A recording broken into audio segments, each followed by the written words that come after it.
இன்றைக்கி ஃப்ரெஷ்ஷான grape juice எப்படி போடுறதுன்னு சொல்லி பார்க்கலாம். நான் போகிறப்ப நல்லா ஃப்ரெஷ்ஷாக இருக்கிற இந்த கருப்பு திராட்சை வாங்கிட்டு போயிட்டேன். நீங்கள் எப்போவும் வாங்கும்போது சீடு இல்லாதது தான் வாங்கணும், அதுதான் ரொம்ப நல்லது. அதில் சீடு இல்லாதது வந்து சாப்பிட்லாம், பட்டு ஹெல்த் வைஸ் பார்த்திங்கன்னா இந்த சீடு இருக்கிறது தான் நம்ம சாப்பிட்ணுன்னு சொல்கிறாங்க.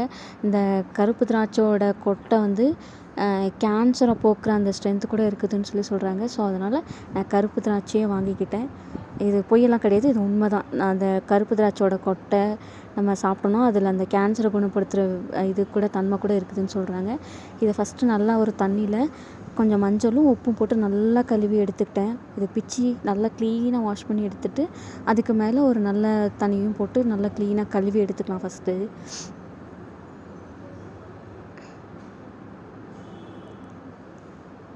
நல்லா டயட் இருக்குன்னு நினைக்கிறவங்க, காலையில் எதுவும் நான் பெருசாக சாப்பிட மாட்டேன்னு நினைக்கிறவங்களாம் இந்த மாதிரி ஃப்ரெஷ் ஜூஸ் எடுத்துக்கலாம். காலையில் கொஞ்சம் ஒரு மாதிரி லைட்டாக இருக்கிற மாதிரி இருக்கும்.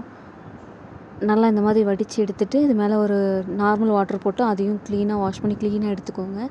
அவ்வளோதான். அந்த மாதிரி ஒரு மிக்ஸி ஜாரில் கிரேப்ஸ் ஆட் பண்ணி லெமனை கட் பண்ணி ஒரு ஹாஃப் லெமனை புழிஞ்சு விட்டுக்கோங்க.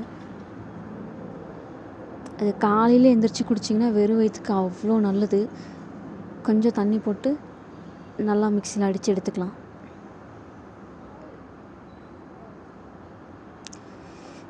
அவ்வளோதான்.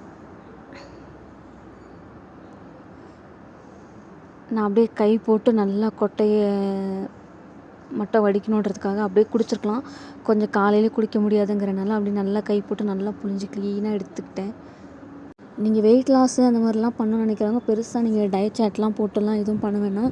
ஜஸ்ட்டு இந்த மாதிரி ஃப்ரெஷ் ஜூஸ் ஏதாச்சும் ஒன்று, ஏதோ ஒரு ஃப்ரெஷ் ஜூஸ் காலையில் எழுந்திரிச்சி ஒரு ஃப்ரெஷ் ஜூஸு, அப்புறம் ஏதாச்சும் நட்ஸ் எல்லாம் இருந்தால் அதெல்லாம் ஊற வச்சு சோக் பண்ணி அதை சாப்பிட்டிங்கனாவே காலையில் சரியாக போயிடும். அப்புறம் நைட்டும் அந்த மாதிரி நீங்கள் ஃபுட்டுலாம் எடுத்துக்காமல் முடிஞ்ச அளவுக்கு ஏதாச்சும் இந்த மாதிரி வெஜிடபிள்ஸ் அந்த மாதிரி சாப்பிட்டு, இல்லாட்டி ஒரு சப்பாத்தி அந்த மாதிரி சாப்பிட்டுக்கலாம்.